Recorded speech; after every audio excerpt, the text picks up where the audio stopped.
warahmatullahi wabarakatuh. Subhanallah, alhamdulillah, wa la ilaha illallah, wallahu akbar. Allahumma salli ala sayyidina Muhammad wa ala ali sayyidina Muhammad. Pagi ini setelah kita meninggalkan masjid, mari kita membaca satu hadis dalam kitab Fadailul Amal yang dikarang oleh Syekhul Hadis Maulana Muhammad Zakaria Al-Handalawi rahimahullah,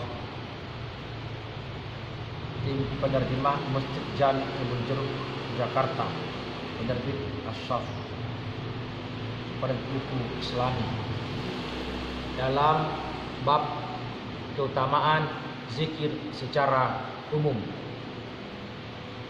Hadis ke-9 dalam kitab ini, An Muawiyah radhiyallahu anhu anna Rasulullah sallallahu alaihi wasallam kharaja ala khalqatin min ashabihi faqala ma ajlasakum qalu jalasna nadhkurullaha wa nahmaduhu ala ma hadana il-islami wa amanna bihi alaina. Qala Allahi ma ajlasakum illa dhalika. Qalu Allahi ma ajlasana illa dhalik. Qala ama inni lam astahlifkum tuhmatan lakum walakin atani Jibrailu fa akhbarani Allaha yubahi bikumul malaika. Dari Sayyidina Muawiyah radhiyallahu anhu bahwa baginda Rasulullah sallallahu alaihi wasallam mendatangi majelis para sahabatnya lalu bersabda, apa yang menyebabkan kalian duduk? Mereka menjawab, kami duduk berzikir kepada Allah Subhanahu wa taala dan memujinya atas nikmat Islam yang Dia telah memberikan hidayah dan karunia kepada kami untuk memeluknya. Beliau bersabda, demi Allah, apakah hanya karena itu kalian duduk? Mereka berkata, demi Allah, hanya karena itulah kami duduk. Baginda Nabi SAW bersabda, aku tidak meminta kalian bersumpah karena berprasangka buruk kepada kalian. Namun Jibril alaihissalam datang kepadaku dan memberitahu bahwa Allah Subhanahu wa taala membanggakan kalian kepada para malaikat. Hadis rawahu Ibnu Abi Syuaibah, Ahmad, Muslim dari kitab Mishkat dan kitab Nurul Mansur. Faidah, dalam hadis di atas baginda Nabi SAW bertanya dengan menggunakan kalimat sumpah, maksudnya untuk memberi perhatian dan penekanan. Mungkin ada amalan lain yang istimewa selain zikrullah yang menyebabkan Allah Subhanahu wa taala membanggakan mereka. Tetapi kemudian beliau mengetahui bahwa hanya zikrullah yang menyebabkan Allah Subhanahu wa taala membanggakan mereka. Betapa bahagia mereka yang amal solehnya telah dikabulkan dan ujian mereka dibanggakan oleh Allah Subhanahu wa taala. Allah Subhanahu wa taala sendirian langsung menyampaikan kabar gembira itu melalui lidah baginda Nabi sallallahu alaihi wasallam, sehingga di dunia pun telah dapat diketahui bagaimana tidak amalan mereka memang layak mendapatkan penghargaan seperti ini. Mengenai prestasi-prestasi yang lain para sahabat, secara ringkas telah saya tulis dalam kitab Hikayatus Sahabah, kisah-kisah sahabat. Mulla Ali Qari rahmatullah alaih mengatakan bahwa yang dimaksud bangga di sini adalah pernyataan Allah Subhanahu wa taala kepada para malaikat. Lihatlah, meskipun manusia memiliki nafsu dan setan selalu menggodanya, juga syahwat yang selalu mengiringi mereka dan keperluan duniawi yang selalu menyibukkan mereka, mereka tetap sibuk berzikir. Walaupun banyak rintangan, mereka tetap berzikir. Kalian juga bertasbih dan berzikir, namun tidak ada satupun penghalang bagi kalian jika dibandingkan dengan zikir mereka. Maka tasbih dan zikir kalian tidak berarti apa-apa. Hadis ke-10. An Anas radhiyallahu anhu an Rasulullah sallallahu alaihi wasallam qala ma min qaumin jitama'u yadhkuruna Allah la yuriduna bidzalika illa wajhahu illa nadahum munadin minas sama'i anqumu maghfuran lakum qad dilat sayyi'atakum hasanat. Dari Sayyidina Anas radhiyallahu anhu, baginda Rasulullah sallallahu alaihi wasallam bersabda, tidak ada satu kaum yang berkumpul untuk berzikir kepada Allah dengan hanya mengharap ridhanya, melainkan seorang malaikat akan menyeru dari langit, berdirilah kalian, telah diampuni dan keburukan kalian telah diganti dengan kebaikan. Dalam riwayat yang lain dari Sayyidina Abdullah bin Mughaffal radhiyallahu anhu terdapat tambahan, tidak ada satu kaum yang berkumpul di suatu majelis lalu meninggalkannya tanpa zikrullah kecuali majelis itu akan menjadi penyesalan bagi mereka kepada hari kiamat. Faidah: ketidakberkahan dan kesesian suatu kumpulan atau majelis pasti akan membawa penyesalan, dan tidak mustahil majelis itu akan dapat mendatangkan bencana.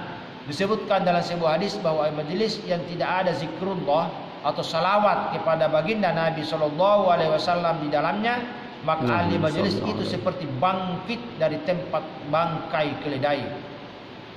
Doa penutup majelis. Sebuah hadis menyebutkan bahwa kafarah majelis atau pembersih kesalahan-kesalahan yang ada dalam majelis tersebut ialah membaca doa berikut. Ini ketika akhir majelis: subhanallahi wa bihamdihi, subhanaka Allahumma wa bihamdika, asyhadu an la ilaha illa anta, astaghfiruka wa atubu ilaik. Hadis ini menyebutkan majelis apapun yang di dalamnya tidak diiringi dengan zikir dan salawat kepada baginda Nabi sallallahu alaihi wasallam, maka majelis itu menyebabkan penyesalan dan kerugian pada hari kiamat. Selanjutnya, bergantung pada kasih sayang Allah Subhanahu wa taala apakah mereka akan diampuni, disiksa atau dituntut. Hadis lain menyebutkan, tunaikanlah hak-hak majelis, yaitu memperbanyak zikir kepada Allah Subhanahu wa taala, menunjukkan jalan kepada orang yang tidak tahu, dan jika ada sesuatu yang tidak boleh dilihat, tutuplah mata atau tundukkanlah pandangan, jangan melihat ke arah itu.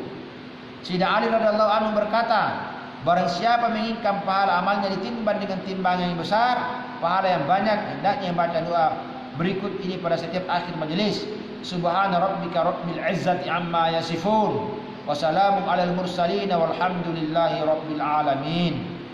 Hadis di atas yang menyebutkan bahwa setiap keburukan akan diganti dengan kebaikan. Ini juga merupakan berita gembira. Di ayat surah Al-Furqan telah menyebutkan beberapa sifat orang mukmin.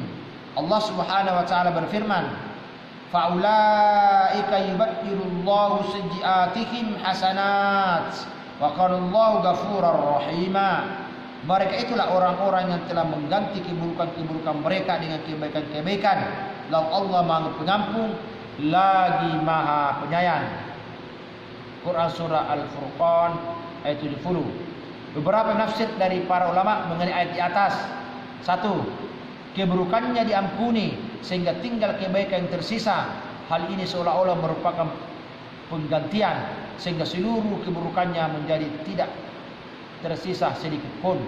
Yang kedua, Allah Subhanahu wa taala memberi mereka taufik untuk melakukan perbuatan baik, padahal sebelumnya mereka telah berniat melakukan perbuatan buruk, sebagai sebuah ungkapan yang menyebutkan seharusnya panas namun ternyata dingin. Ketiga, wataknya yang dulu digunakan untuk keburukan kini digunakan untuk kebaikan. Watak seseorang itu fitrah dari lahir yang tidak dapat berubah, sebagai disebutkan dalam ungkapan, gunung mungkin berpindah tempat namun watak seorang mustahil berubah. Sesuai dengan sabda baginda Nabi SAW, jika kalian mendengar ada gunung berpindah tempat, maka percayalah. Namun jika kalian mendengar watak seorang berubah, maka janganlah mempercayainya. Hal ini seakan-akan menunjukkan bahwa perubahan watak seorang itu lebih mustahil daripada berpindahnya gunung daripada suatu tempat di tempat lain. Lalu kita bertanya, apa maksud para ahli tasawuf dengan memperbaiki watak seseorang? Jawabnya, bahwa yang berubah bukan wataknya, tetapi yang berubah adalah penyaluran watak itu. Contohnya, ada seorang yang berwatak pemarah. Jika para ulama berusaha memperbaiki wataknya dengan bermujahadah agar watak tersebut hilang, itu tentu sulit. Namun semestinya diusahakan adalah mengubah penyaluran kemarahannya jika sebelumnya ia marah karena kebendaan sehingga berbuat aniaya, takabur dan lain-lain. Maksud orang watak pemarah tersebut disalurkan untuk memarahi orang-orang yang ingkar atau menentang perintah Allah Subhanahu wa taala. Demikianlah yang terjadi pada diri Sayyidina Umar radhiyallahu anhu. Sebelum memeluk Islam, ia sangat memusuhi kaum muslimin.